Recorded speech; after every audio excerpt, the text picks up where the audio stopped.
नमस्कार दोस्तों। आइए लेकर आया हूँ आपके लिए बहुत ही प्यारी कहानी, बचपन की यादें।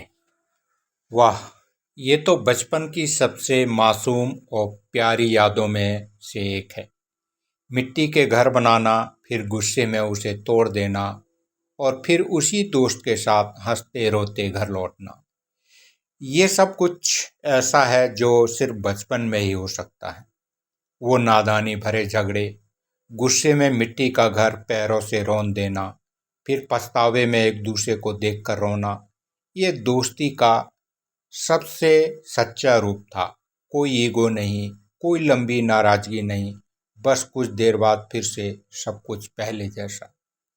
अब भी याद आते हैं वो बारिश और वो दोस्ती, जब कभी शांत बैठता हूँ। वो दिन भी कितने प्यारे दिन थे। बरसात में भीगते हुए कपड़े और चेहरे पर मिट्टी लगाए घर लौटना, फिर माँ की डांट सुनना भी एक अलग मजा देता था। लेकिन सबसे मजेदार बात ये थी कि अगले ही दिन फिर वही मिट्टी का घर बनाने निकल पड़ते थे, जैसे कुछ हुआ ही नहीं। ये यादें सच में जिंदगी के सबसे खूबसूरत पलों में से होती हैं। जब भी दोस्त से मिलते हो, क्या अब भी वो दिन याद करके हंसी आती है? समय के साथ साथ बहुत कुछ बदल जाता है। गांव, गलियां, वो मिट्टी के घर और वो बचपन की मासूमियत भी। लेकिन जो नहीं बदलता वो है हमारी यादें। जब भी पुरानी बातों को याद करते हैं तो ऐसा लगता है जैसे वो पल फिर से जी रहे हों।